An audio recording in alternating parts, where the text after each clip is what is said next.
Bueno, buenas tardes, estimados estudiantes. Vamos a iniciarnos con la clase del día de hoy. Como les digo, ya está disponible el listado de hoy. Bueno, entonces ahora vamos a seguir con algunas de las propiedades importantes del agua. Debemos de tener conciencia como humanos, como científicos, que el agua es un recurso valiosísimo en nuestro planeta, por lo cual debemos saber manejarla, conservarla, pues es un bien finito, ¿verdad? El agua dulce, que es lo que nos da la vida, es la que tenemos que cuidar, ¿verdad? Y no debemos de contaminar. Entonces, por favor, tener cuidado y siempre tener en cuenta lo que es el mantener las fuentes de agua, ¿verdad? Nuestro plan, la obligación como gente que sabe, y especialmente, no digamos los agrónomos, que debemos de cuidar el agua, que es lo que da vida a toda la parte vegetal, ¿verdad? Bueno, entonces vamos a seguir.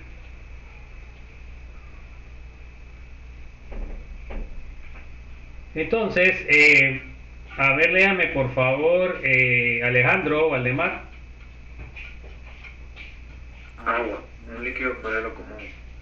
El agua es probablemente el líquido mejor conocido para todo el mundo, pero es una sustancia química fuera de lo común. Por ejemplo, a temperatura ambiente es el único compuesto químico líquido con una masa molar tan baja, 18.0 gramos mol. A continuación se describen otras propiedades especiales. O sea, quiere decir de que, dado el peso molecular del agua, el agua no debería de ser líquido, debería de ser gas. ¿Por qué es líquido? Pues ya lo vimos un poco anteriormente, porque el agua forma puentes de hidrógeno y eso causa que sus propiedades físicas aumenten. Entonces es una cosa primera importante dentro de lo fuera de común, lo común que es el agua. Vamos a ver, y casi todo tiene que ver con la formación de puentes de hidrógeno, fíjense jóvenes. Vamos a ver la densidad del agua sólida y líquida, es otra cosa que no es común. A ver, léame Andrea Michelle.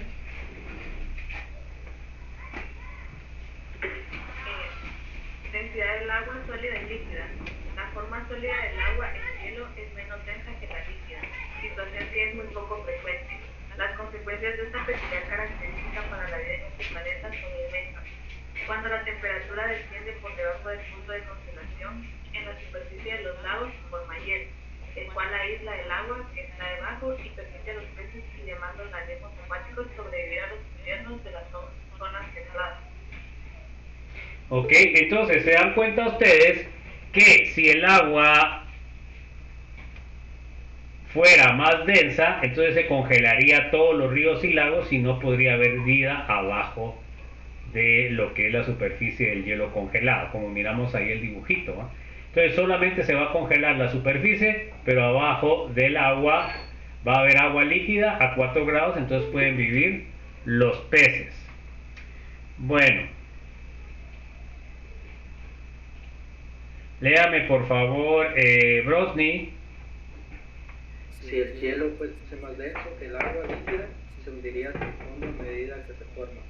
Esto permitiría que más agua se congelase y se hundiese también hasta el fondo. En consecuencia, todos los lagos de las latitudes septentrionales, incluso los más profundos, se congelarían por completo en invierno. Ok, entonces no habría vida en el agua, ni en los mares, ni en nada, ¿verdad? Entonces, olvídense, esa propiedad del agua es muy importante. Vamos a ver otra propiedad que es fuera de lo común, el calor específico del agua. Bueno, a ver, léame por favor, Byron Alberto. Calor específico del agua. Otra propiedad del agua que se aparta del ordinario es su calor específico relativamente grande. Se necesita exactamente 1 caloría de calor para elevar en 1 grado Celsius la temperatura de 1 gramo de agua líquida. Esto representa alrededor de 10 veces más energía que la necesaria para elevar en 1 grado Celsius la temperatura de la misma cantidad de hierro. Entonces se dan cuenta que en el caso, a pesar de que el hierro es más pesado, ¿verdad? Y el agua menos pesada, entonces debería de absorber menos calor. pero debido a los puentes de hidrógeno absorbe una cantidad de calor más grande de lo que se espera según su fórmula. Aquí podemos ver en este dibujo, miren, pues la Tierra está caliente a 25 grados centígrados y el agua a 20 grados. ¿Por qué? Porque acá esta agua puede absorber cierta parte del calor y entonces no deja que la temperatura del agua suba de 20 grados. Se dan cuenta que aquí el agua está moderando lo que es la temperatura. O sea que no me está variando mucho la temperatura en el agua, que es una cosa importante para la generación de la vida. Vamos a ver el calor específico y sus implicaciones ambientales. A ver, léame por favor, Carlos Francisco. Perdón, ahorita le voy a poner.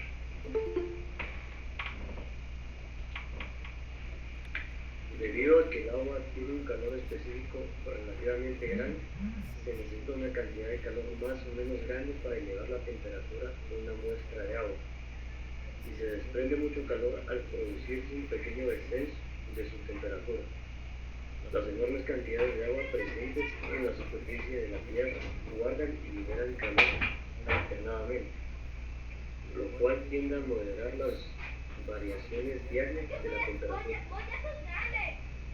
Entonces se dan cuenta, debido a esa capacidad que tiene el agua de absorber el calor, eso hace que lo que esté a riberas de lagos y mares no tenga un cambio de temperatura muy alto, debido a que, por ejemplo, en la noche no se pone tan frío en el puerto, debido a que el agua absorbió energía en el día, y esa energía es proporcionada o es dada a lo que es la playa, y también con la brisa, ¿verdad?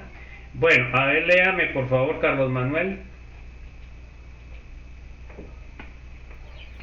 La temperatura de la Luna varía desde un poco arriba del punto de ebullición del agua a los 100 grados Celsius, hasta alrededor de 175 grados Celsius, un intervalo de 275 grados Celsius. En cambio, en la Tierra la temperatura rara vez cae debajo de los menos 50 grados Celsius o se elevan por encima de los 50 grados Celsius. Un intervalo de solo 100 grados Celsius. Entonces, eso es debido a la gran cantidad de agua que hay en la Tierra, y eso va a causar que la temperatura está regulada por el agua, ¿verdad? En la Luna, como no hay agua, jóvenes, ahí cae y sube y baja la temperatura en una forma muy grande, y eso por supuesto no va a favorecer la vida. Bueno, vamos a ver el calor de vaporización del agua y sus implicaciones. A ver, léame por favor, Carlos Norberto.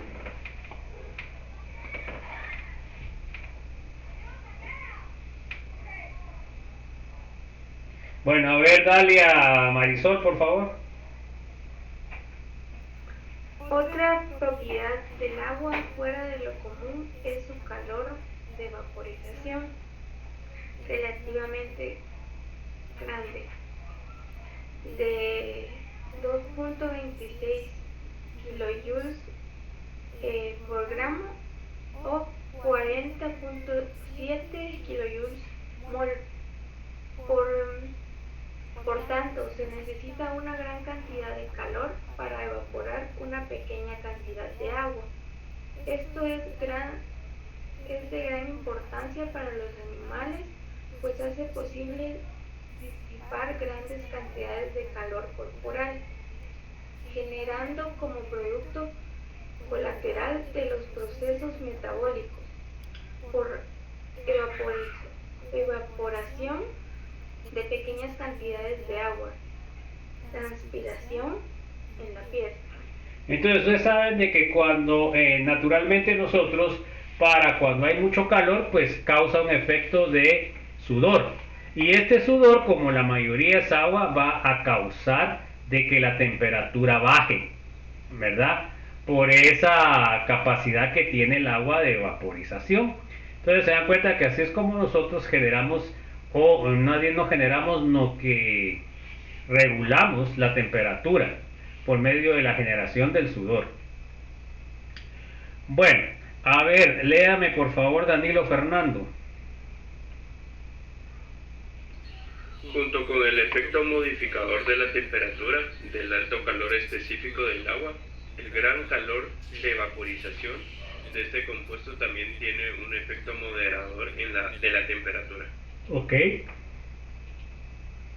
Entonces podemos ir ya sacando nuestras conclusiones. En realidad, lo que generó o lo que propició la vida en la Tierra es el agua, ¿verdad? Como está en la Tierra, ¿verdad? Porque el agua, como es uno de los elementos que más está en lo que es la Tierra, pues ha ayudado a la formación de la vida en función del agua. Bueno, vamos a ver los puentes de hidrógeno en el agua y sus implicaciones. Y ya después de estudiar el agua y ver sus propiedades químicas pues, y físicas, una de las propiedades más importantes precisamente es la formación de puentes de hidrógeno. Bueno, a ver, léame por favor David Alexander. Las propiedades especiales del agua que se han descrito son los resultados de la peculiar estructura de sus moléculas polares en el estado líquido. Las moléculas de agua están fuertemente asociadas por puentes de hidrógeno. Ok, entonces léame por favor Diana Giselle. Para que se lleve a cabo la vaporización es necesario vencer estas fuerzas, por lo que es preciso suministrar una gran cantidad de energía equivalente al calor de vaporización para transformar el agua líquida en vapor. Ok, entonces fíjense pues, acá tenemos las moléculas de agua, ¿verdad? Donde los rojos son los oxígenos y los blancos son los hidrógenos. Bueno, a ver, léame por favor Denise Alexander.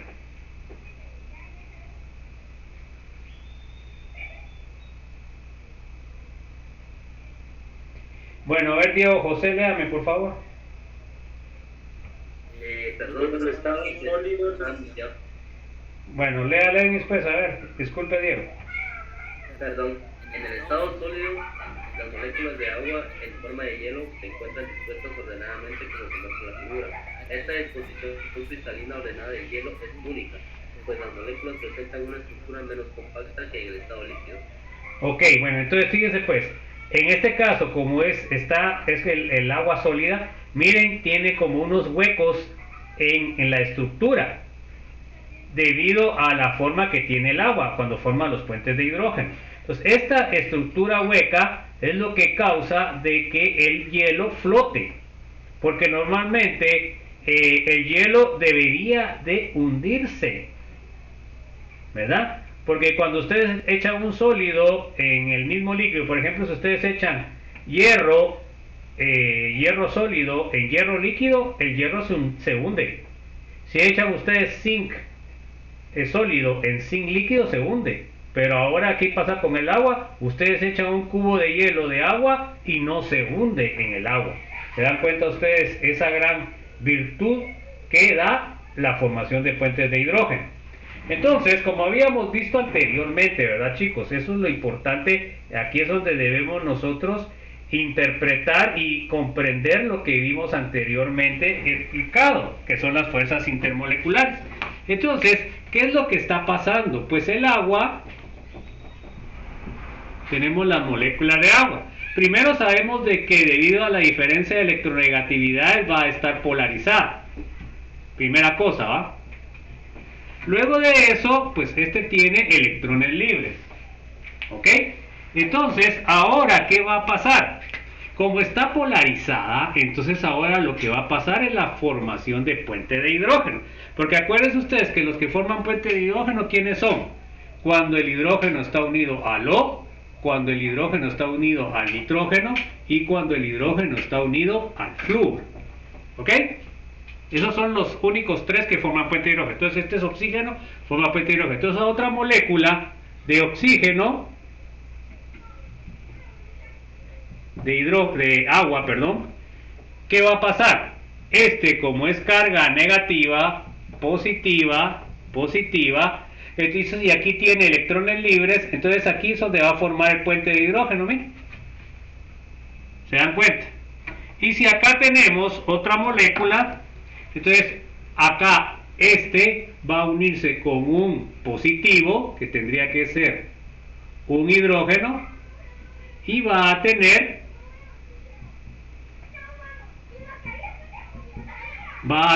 otra vez menos delta y más delta.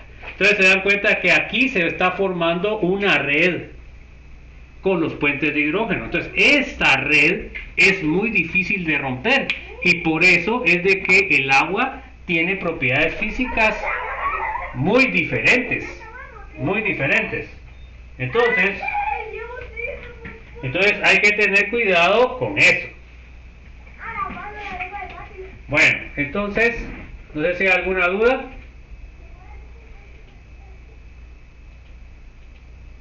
Ninguna, Lick. Bueno, entonces, una de las bases por las cuales el agua se comporta tan diferente a los demás compuestos es precisamente la cualidad que tiene de formar puente de hidrógeno. Y fíjense pues, este agua puede formar dos puentes de hidrógeno, no solamente uno.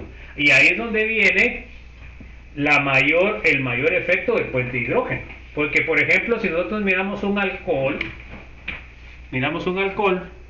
que sería el que les gusta a ustedes tomar los viernes, que sería el etanol, ¿verdad? Con sus cubitas libres y sus cervecitas, sería este. Este forma puente de hidrógeno porque es OH. Pero ¿cuántos puentes de hidrógeno puede formar este? ¿Cuántos puentes de hidrógeno puede formar el alcohol? A ver, ¿cuántos puentes de hidrógeno puede formar el alcohol? Comparado con el agua. ¿El agua cuántos formaba, pues? A ver, Diego, ¿cuántos puentes de hidrógeno formaba el agua? 2. Bueno, y ahora el alcohol el etanol, ¿cuántos puentes de hidrógeno puede formar? 1. Entonces, ¿quién será más fuerte? ¿Quién tendrá propiedades físicas más fuertes? ¿El agua o el etanol? El agua. El agua, ¿se dan cuenta? Porque forma dos puentes de hidrógeno. Y a pesar de que tiene un bajo peso molecular, ¿verdad? Es otra cosa importante. Bueno, vamos a ver el agua como disolvente. A ver, léame, Dulce María. Y aún aparece el Sí, ahorita lo voy a poner, disculpe. Dele. El agua como disolvente. Debido a su naturaleza polar, el agua es un buen disolvente de muchas sustancias iónicas. Pese a que se necesitan temperaturas elevadas para romper los fuertes enlaces del cloruro de sodio, un sólido iónico, estos enlaces se rompen sin dificultad con solo poner el cloruro de sodio en contacto con agua a temperatura ambiente. Ok, entonces se dan cuenta ustedes que lo que es el agua, pues es el llamado disolvente universal. O sea que prácticamente nosotros la mayoría de cosas las tomamos en función del agua, porque el agua tiene que ver con todos los procesos de la vida, ¿verdad? Entonces, el agua, como es una sustancia polar, entonces va a disolver sustancias polares. Entonces, por ejemplo, vimos de que el cloruro de sodio forma enlaces iónicos, o sea que forma cargas. Entonces, este compuesto se va a disolver fácilmente en agua, ¿verdad? Entonces acá tenemos lo que es,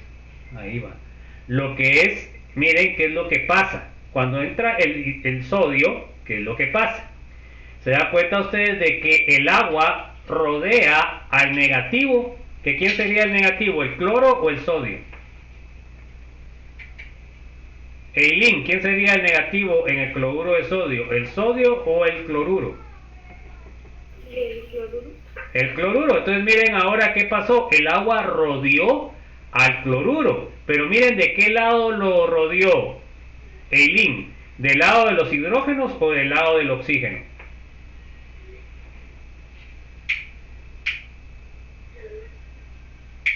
¿Del lado del oxígeno? No, mire que los blancos ¿qué son? Hidrógeno, perdón. ¿Verdad? ¿Y los hidrógenos qué carga tienen? ¿Qué carga parcial tienen los hidrógenos?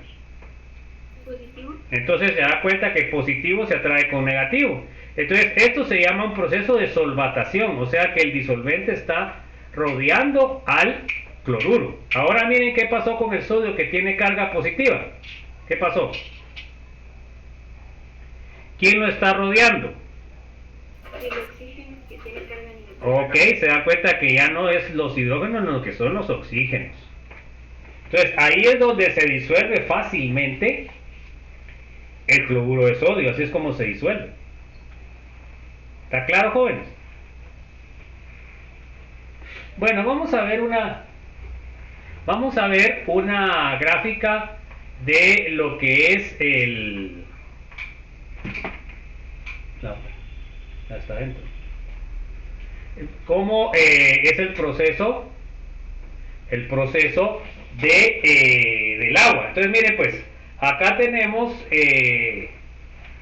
a esto se le denomina diagrama de fase, ¿verdad? Acá tenemos al principio, antes de 0 grados, el agua sólida, entre 0 va a estar en equilibrio entre congelado y fusionado, luego comienza a subir la temperatura, llegamos a 100 grados y entonces aquí cambia de fase, ya sería una fase de vapor, va a estar en una parte va a estar, se dan cuenta que aquí este es el calor de vaporización que necesita el agua para evaporarse, que es 40.7.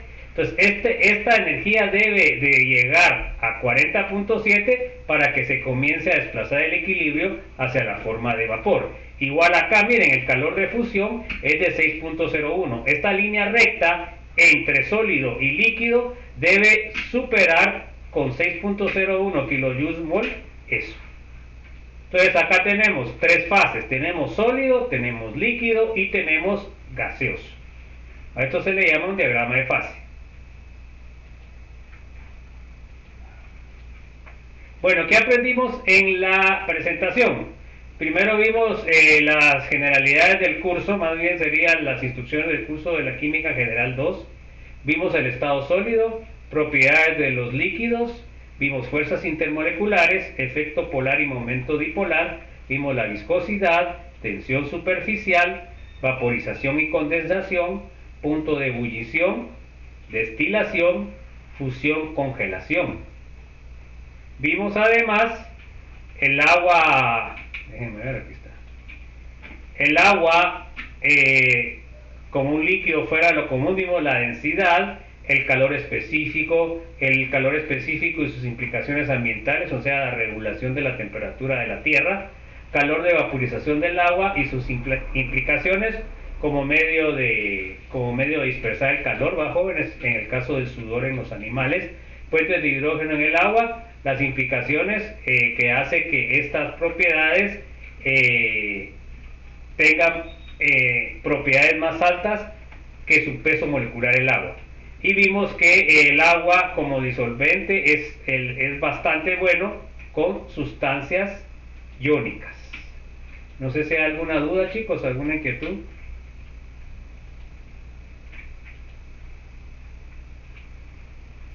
Ninguna duda, Lick. Bueno, vamos a seguir pues. Ahorita solo estamos viendo, como les decía, estas primeras presentaciones puramente teóricas, ¿va, jóvenes? Así que ahorita debería de sacar buena nota en su examen, en el de la semana entrante, examen corto número 1. Bueno, vamos a ver el estado sólido, el estado líquido y sus soluciones. Vamos a empezar a ver.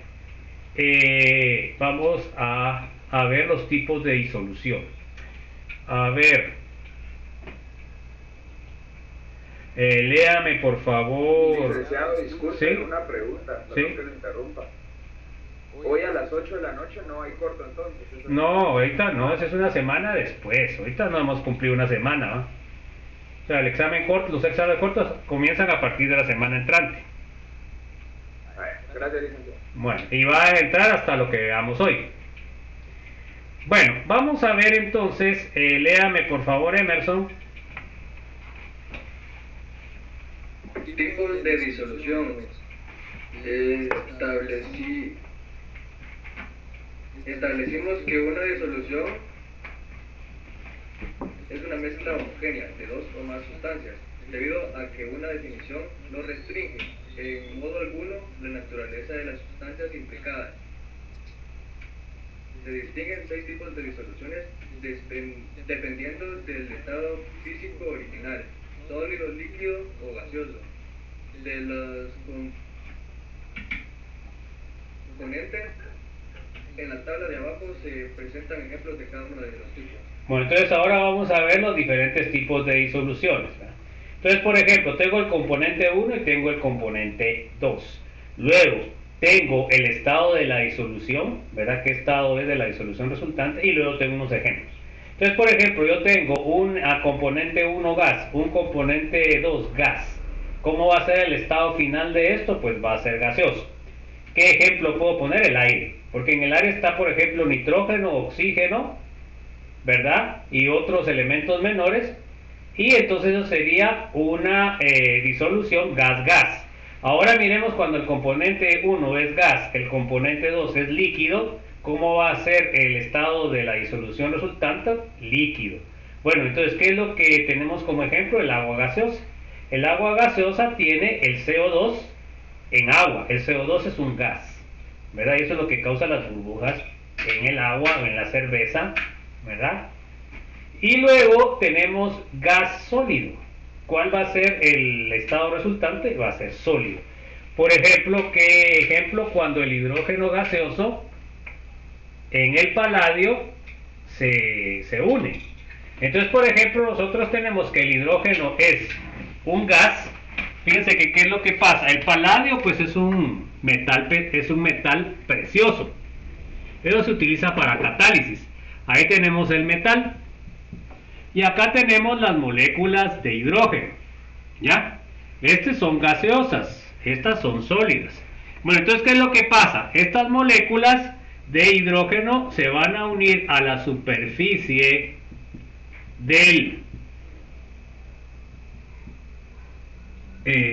paladio y se dan cuenta que entonces por eso queda sólida, porque el hidrógeno que es gaseoso, que anda por ahí dando vueltas, se va a adicionar a la superficie del paladio.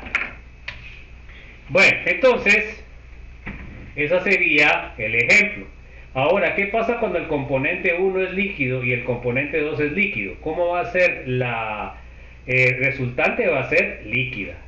Como que ejemplo, el etanol en agua, o sea, un nitrato de indita, pues cabal, es la disolución de etanol en agua. Vamos a ver ahora sólido en líquido. ¿Cómo va a quedar al final? Líquido. Bueno, entonces ahora miremos cloruro de sodio. Agregamos la sal sólida al líquido agua, lo que vamos a obtener es un líquido que va a ser agua salada. Ahora también podemos tener un componente sólido, otro componente sólido, y lo que vamos a obtener es sólido. Entonces esto se da mucho en lo que son las aleaciones. Entonces yo meto cobre, meto zinc y obtengo el latón, ¿verdad? Yo meto zinc y otro metal que podría ser hierro, obtengo una amalgama. Entonces esos serían los ejemplos. ¿Alguna duda, chicos?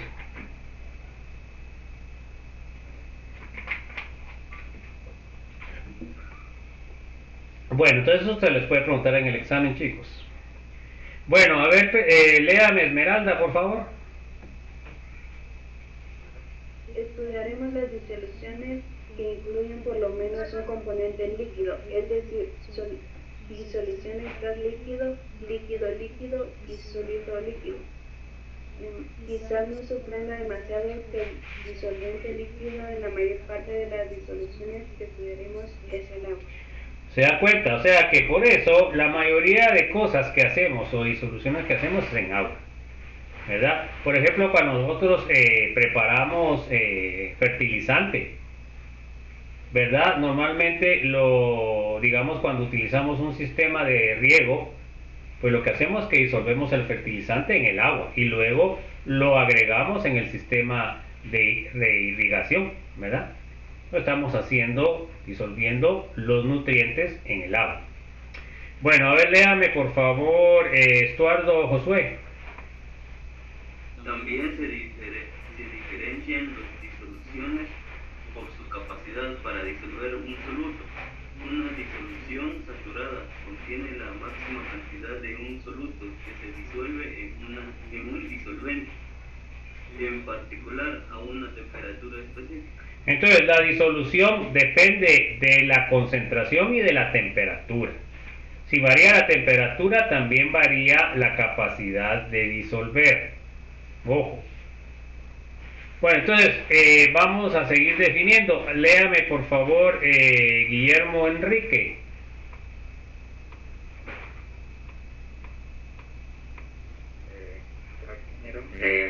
Una disolución no saturada tiene menor cantidad de soluto que la que es capaz de disolver. Repetimos, una disolución sobresaturada contiene más soluto que el que puede haber en una disolución saturada. Las disoluciones sobresaturadas no son muy estables. Entonces, cuando ustedes tienen una disolución sobresaturada, lo que va a pasar es que se va a comenzar a precipitar lo que ustedes están disolviendo. Entonces, ¿en dónde van a ustedes encontrar eso? Pues en los libros van a encontrar la solubilidad, por ejemplo, de sal, la solubilidad de lo que es el cloruro del sulfato de cobre. Entonces, ustedes, para eso es muy importante para ustedes, porque muchas veces van a tener ustedes que hacer soluciones de metales y de compuestos para poder ustedes darlos en la irrigación, ¿verdad? Que eso es una forma más eficiente. Pero bueno, entonces, fíjense pues, acá tenemos la primera, la insaturada. Se dan cuenta ustedes de que el soluto que está disuelto en el disolvente es menor a lo que puede disolver el disolvente. Entonces ustedes la solubilidad la encuentran en los libros. Entonces ustedes van a buscar cuál es la solubilidad del cloruro de sodio en agua. Ahí les dicen, bueno, son 100 gramos son 10 gramos en 10 mililitros. Entonces esa sería 10 gramos en 100 mililitros, sería lo máximo que puede disolver de sal, ¿verdad? Entonces eso es un dato que no yo me lo estoy inventando. Entonces lo máximo que pueden disolver, que podría disolver de sal, sería 10 gramos cada 100. Entonces, por ejemplo, para una disolución insaturada ustedes tendrían 5 gramos en 100 mililitros de agua. O sea que sería la disolución insaturada. Pero ahora, la disolución saturada, ¿qué quiere decir entonces? Quiere decir que cuando ustedes agregan los 10 gramos de sal, ya ustedes llegaron a la máxima capacidad de disolución del agua. Por supuesto, esto tiene que estar medido en temperatura, porque si ustedes calientan el agua, aumenta la disolución. Eso también hay que tomarlo en cuenta. Bueno, pero ahora, si tenemos nosotros a temperatura ambiente, los tres casos, el sobresaturado sería que ustedes ya echan 15 gramos en los 100 mililitros. O sea que están echando mayor cantidad de sal de la que puede disolver los 100 mililitros. Entonces, ¿qué es lo que va a pasar en la disolución? Pues se va a generar un precipitado. ¿Ese precipitado qué es? Es cloruro de sodio que no se disolvió, ¿verdad? A ver, búsquenme cuál es la solubilidad del agua, jóvenes, en internet, a ver. Búsquenme pues, a ver. ¿Cuál es la solubilidad de la sal, del cloruro de sodio en agua? Búsquenmelo pues, para que no esté hablando cuentos yo. ¿Cuál es la solubilidad? A ver, ¿quién lo encontró ya?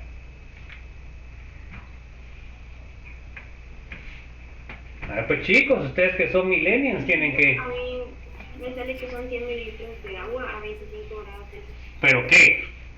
¿Cuánta cantidad de sal? 36 gramos. 36 gramos. 36 gramos de cloruro de sodio. ¿En cuánto? ¿Cuántos mililitros? 100 mililitros.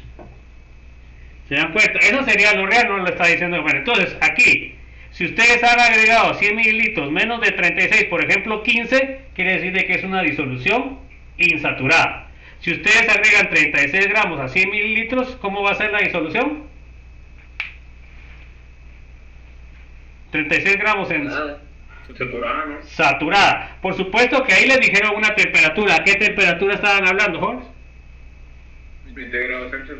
20 grados. ¿Se dan cuenta que esto es a 20 grados? Pero aquí no se cumpliría eso porque ahí estamos a 23, 24 grados. Ahí sería diferente. Habría que buscar una tabla en la cual me diga cuánto es a 20 grados. Bueno, entonces, ahora si agregan 39, ¿cómo sería la solución a los 100 mililitros? Sobresaturada, y entonces comenzaría a tener ustedes un precipitado de cloruro de sodio, pues ya no se puede disolver más. ¿Está claro entonces, jóvenes? ¿Está claro? Bueno, entonces vamos, léame por favor, Helen Fabiola. La cristalización es el proceso en el cual un soluto disuelto se separa de la disolución y forma cristales. Observe que tanto la precipitación como la cristalización describen la separación de un exceso de la sustancia sólida a partir de la disolución sobresaturada. Sin embargo, los sólidos que se forman durante estos dos procesos tienen apariencia diferente. En general pensamos que los precipitados están formados por partículas pequeñas, en tanto que los cristales pueden ser grandes y bien formados. Entonces fíjense pues, cuando nosotros enfriamos rápidamente, entonces miren pues el proceso se lo miraría en el laboratorio, pero ahora como están virtuales pues lo miran en un video. Normalmente cuando nosotros hacemos una cristalización lo que hacemos es concentrar, o sea comenzamos a evaporar el agua. Y entonces lo que estamos haciendo es aumentando la solubilidad de lo que queremos nosotros precipitar. Entonces, ¿qué pasa? Conforme nosotros vamos disminuyendo el volumen, entonces quiere decir de que estamos pasando a una disolución sobresaturada, ¿verdad? Entonces por eso es que se va a precipitar la sustancia. Bueno, entonces después de que calentamos, evaporamos y de ahí enfriamos, entonces si nosotros enfriamos echándolo en un vaso, echándole hielo afuera, pues me van a formar un polvo, ¿verdad? O sea que son partículas pequeñas. Pero si ustedes en cambio lo meten en su gaveta y lo dejan para la semana entrante, entonces lo que es el enfriamiento va a ser lento y eso va a favorecer a la formación de cristales. Entonces los que lo hicieron con hielo les va a quedar un polvo, y los que lo dejaron en la gaveta para la siguiente semana les va a formar cristales, ¿verdad? Un cristal cuadrado, un cristal hexagonal, bueno, dependiendo del sólido. Acá tenemos el proceso de cristalización. Miren pues, esto es una forma en la cual nosotros podemos generar la cristalización. Este proceso es el que se utiliza para obtener azúcar, fíjense jóvenes. Entonces nosotros tenemos el concentrado de la sustancia que queremos cristalizar, que sería esa transparente. Bueno, entonces ¿qué hacemos nosotros? Agregamos un cristal de la sustancia pura. Bueno, entonces ¿qué es lo que pasa cuando nosotros agregamos un cristal de la sustancia pura? Pues comienza a cristalizar alrededor del cristal que agregamos, se dan cuenta que se comienzan a formar más cristales, ¿verdad? Y conforme pasa el tiempo se forman más. Entonces esto se llama una cristalización agregando un cristal puro. Y así es como se hace la cristalización en lo que es la industria azucarera. Nosotros en el ingenio lo que hacemos en la parte de azúcar es que generamos un jarabe de azúcar. Este jarabe de azúcar pues es un jarabe que está concentrado en azúcar. Entonces a la hora de que le agregamos un cristal de lo que es el azúcar puro, entonces se comienza a generar la cristalización. ¿Qué les parece? Luego de eso se pasa a una centrifugadora y ahí obtenemos el azúcar de mesa. Bueno, vamos a ver el enfoque molecular del proceso de disolución. Vamos a ver cómo es que se da la disolución de un sólido.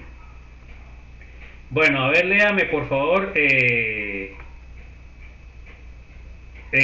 José Alejandro. Enfoque molecular del proceso de disolución. Las reacciones intermoleculares líquidos y sólidos también tienen una función importante en la formación de la disolución. Bueno, entonces, las fuerzas intermoleculares tienen mucho que ver para ver cómo se disuelve. ¿Se acuerdan ustedes que igual disuelve a igual? O sea, un disolvente polar va a disolver a una sustancia polar. Un disolvente apolar va a disolver a una sustancia apolar. O sea, sin carga. Bueno, a ver, léame Juan Garzaro, por favor.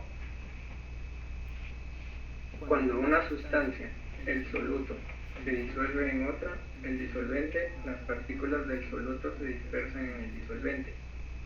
Las partículas del soluto ocupan posiciones que estaban ocupadas por moléculas del disolvente. O sea que quiere decir de que el solvente o disolvente va a rodear al soluto.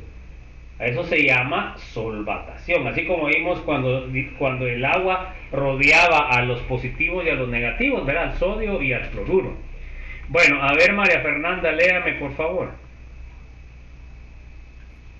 La facilidad con la que una partícula de soluto reemplaza una molécula de disolvente depende de la fuerza relativa de tres tipos de interacciones. Bueno, entonces vamos a ver. Entonces, está la interacción disolvente-disolvente, ¿verdad? O sea que serían las fuerzas intermoleculares disolvente-disolvente. Estaría también la interacción soluto-soluto, que sería las fuerzas intermoleculares que tienen soluto. Y luego tenemos la interacción del disolvente-soluto. O sea, se dan cuenta que cuando las primeras dos son cada uno de los componentes que vamos a mezclar. Y la última sería cuando ya el soluto se disuelve. ¿Se dan cuenta? Disolvente-disolvente, soluto-soluto. En cambio acá está la interacción disolvente-soluto. O sea que acá podemos ver en el dibujo, tenemos la sal, que sería esta que está abajo, y lo que está arriba sería el agua. Se dan cuenta que al principio, pues las dos cosas, si nosotros no lo mezclamos, la sal se va hasta abajo, y entonces después comienza el proceso de solvatación. Se dan cuenta que ahora ya disuelta, nosotros separamos a la molécula de cloro, que sería la azul, y a la molécula de sodio, que sería en la anaranjada, ¿verdad? Déjenme ver cómo está aquí. Vamos a ver aquí con el... Vamos a ver si miro acá, no se mira mucho. Yo creo que el sodio es el azul y el anaranjado es el cloro. Miren, este está unido con un oxígeno, ¿ven? Este tiene que tener carga, ¿qué? Positiva, ¿verdad? Pero no está bien. Ah, sí, vamos a ver. No está muy definido eso. Bueno, mejor no digo nada. Bueno, vamos a ver. Léame por favor, Mario Solares. Por simplificación, entendemos que el proceso de disolución se lleva a cabo en tres etapas diferentes. Entonces, la disolución se va a llevar en tres etapas. Miren, pues, la primera etapa, que es la separación del disolvente. Miren, estaba junto y se separa. La segunda etapa, ¿qué va a ser? La separación del soluto. ¿Ok? Y la tercera etapa va a ser la disolución. Se dan cuenta que el soluto ingresó a los espacios que dejó el disolvente. Miren, eso quiere decir solvatación. O sea que el agua está rodeando al soluto. Entonces ahí quiere decir de que se disolvió este soluto. Entonces, si este soluto es un soluto apolar, entonces acá no se va a poder disolver. ¿Por qué? Porque el agua es polar y el disolvente el soluto es apolar. Entonces, ¿qué es lo que se forma? Se formarían dos fases, ¿ya? Así como el aceite y el agua. Entonces, y si ustedes echan cloruro de sodio, pues sí se disolvería completamente en agua. Bueno, vamos a ver ahora la etapa 1. A ver, léame por favor, Marlon, Alejandro. La etapa 1 es la separación de las moléculas del disolvente. Ok, esta etapa les va a dar el espacio para que ingrese el soluto si es compatible con el disolvente. A ver, Melissa, léame por favor, etapa 2. La etapa 2 implica la separación de las moléculas del soluto. Estas etapas requieren energía para romper las fuerzas de atracción intramoleculares. Como consecuencia son endotérmicas. Entonces, como necesitan energía para que se rompan, por eso quiere decir endotérmica, quiere decir que necesita calor, ¿ya? Porque exotérmica significa que expulsa calor del sistema. Bueno, la tercera etapa, a ver, Paula Chávez.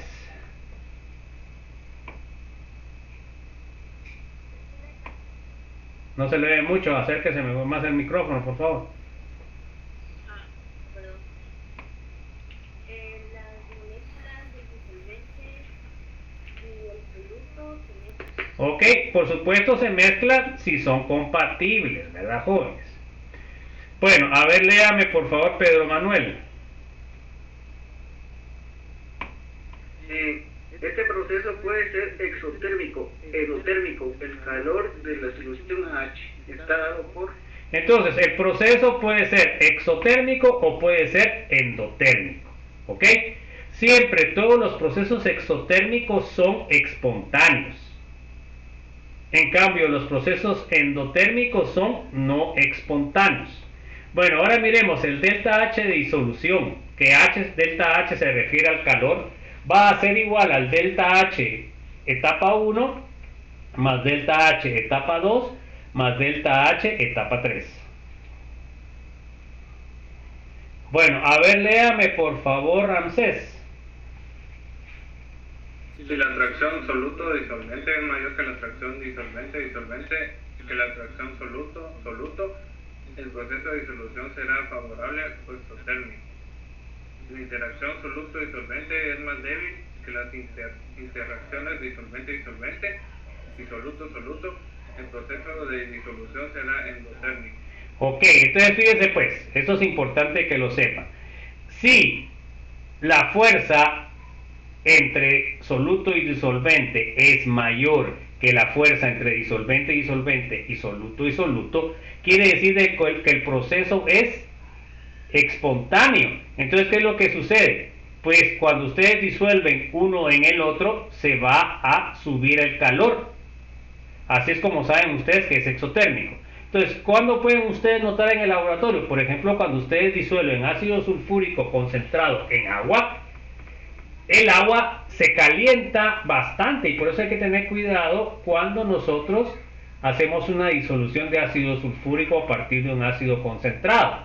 Porque normalmente cuando hacemos una disolución de ácido sulfúrico en agua, debe haber en exceso agua para que el agua me absorba parte del calor que se genera al disolverse el ácido sulfúrico.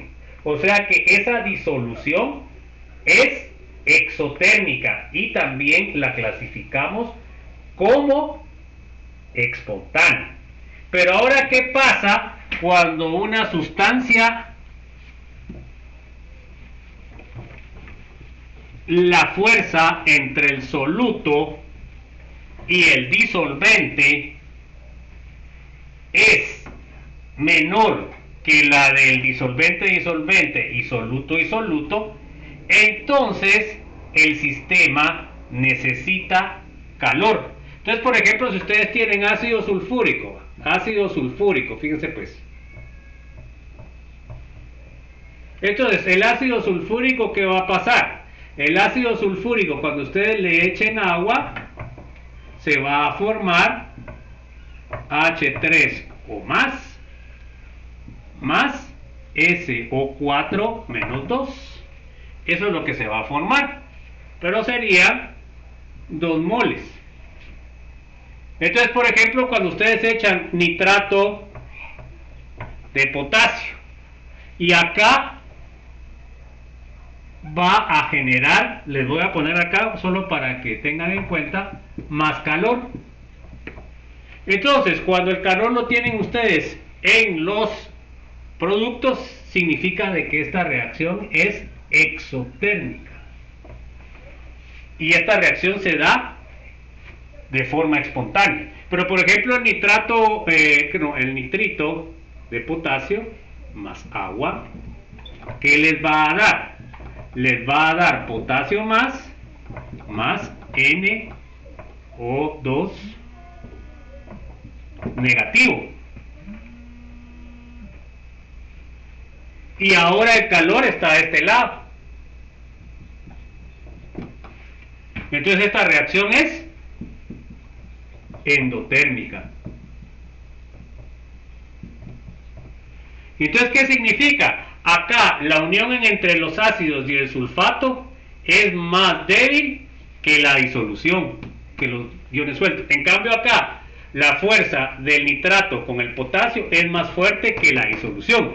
Entonces, ¿qué? Este lado necesita energía para que se dé el proceso. Entonces, ¿cómo lo notan ustedes acá? En este primero, lo que van a notar es de que el beaker se calienta.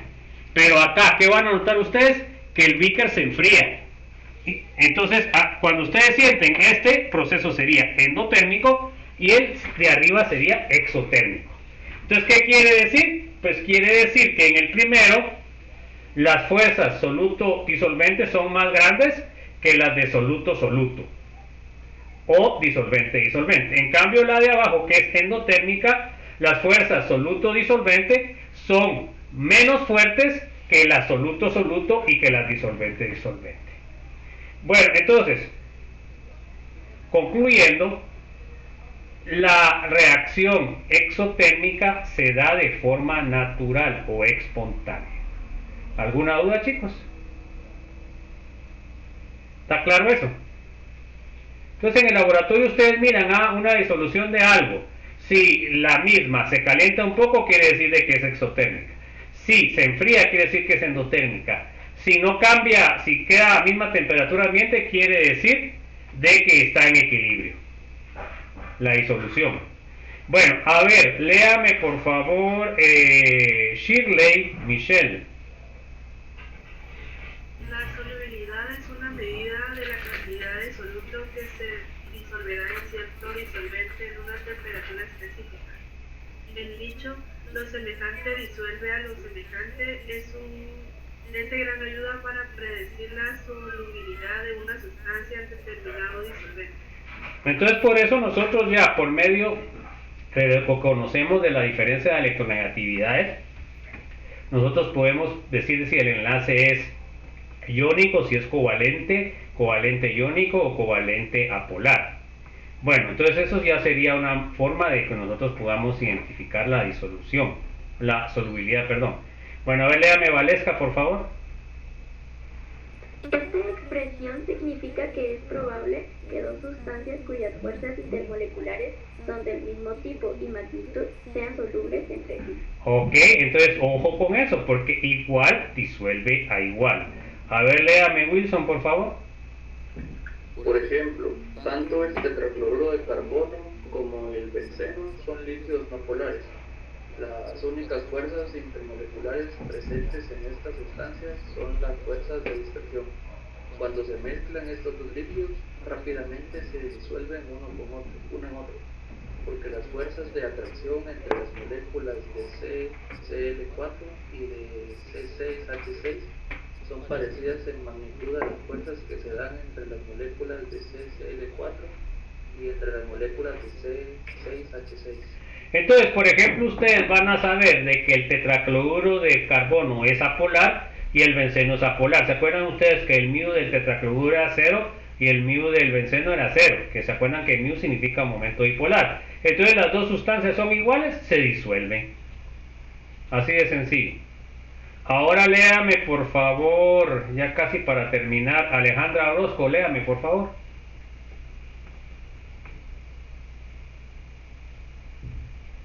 Bueno, a ver, Alejandro Valdemar, léame, por favor.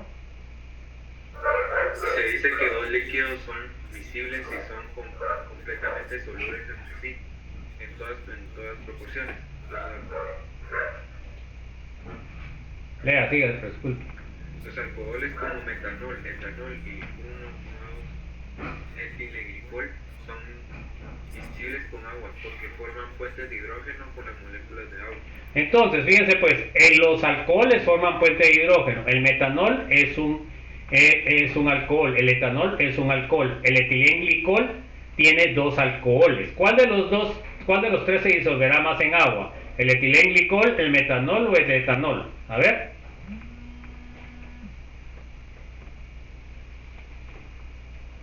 ¿El agua forma puente de hidrógeno o no? A ver pues chicos, a ver Andrea, ¿el agua forma puente de hidrógeno o no? Sí. Bueno, y entonces el etanol y metanol y etilenglicol forman puente de hidrógeno. ¿Se disuelven o no se disuelven?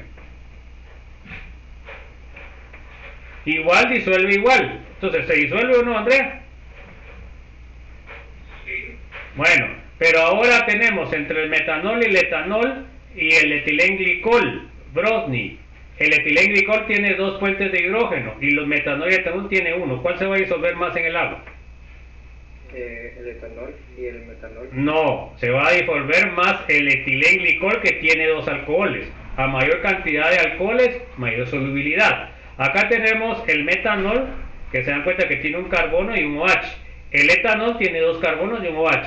El etilenglicol tiene 2 carbonos y 2 OHs. Entonces, el etilenglicol puede formar más puentes de hidrógeno, por lo cual se puede disolver más fácilmente en agua. Bueno, entonces ahí nos vamos a quedar. Entonces, el examen corto de la semana entrante entra hasta este slide. ¿Está claro, jóvenes? O sea, nos quedamos hoy 26 de enero y el examen corto va a entrar, examen corto 1 va a entrar hasta este slide. Ahí lo apuntan pues, jóvenes. ¿Está claro, jóvenes? Eso sería el próximo jueves a las 20 horas. Como este va a ser es más que todo un examen teórico, pues va a ser de 15 minutos, o sea, va a tener 10 preguntas teóricas. ¿Está claro, jóvenes? Sí, ingeniero. Bueno, entonces, se cuidan, que tengan un feliz fin de semana.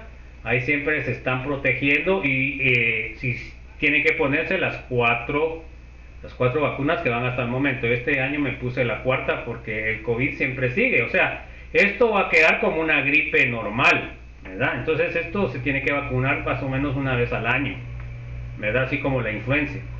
Bueno, entonces por favor se protegen, por favor, jóvenes. Entonces, que tengan feliz noche y nos vemos el día lunes, primero Dios. Gracias, Lick. Feliz noche. Feliz noche, chicos, se cuidan.